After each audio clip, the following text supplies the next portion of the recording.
కొణిదెల పవన్ కళ్యాణ్ అనే నేను శాసనం ద్వారా నిర్మితమైన భారత రాజ్యాంగం పట్ల నిజమైన విశ్వాసం,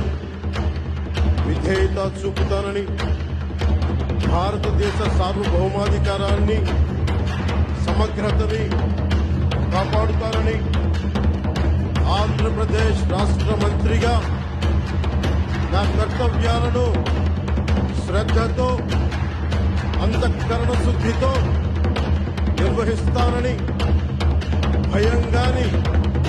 పక్షపాతం గాని, రాగద్వేషాలు గాని లేకుండా రాజ్యాంగాన్ని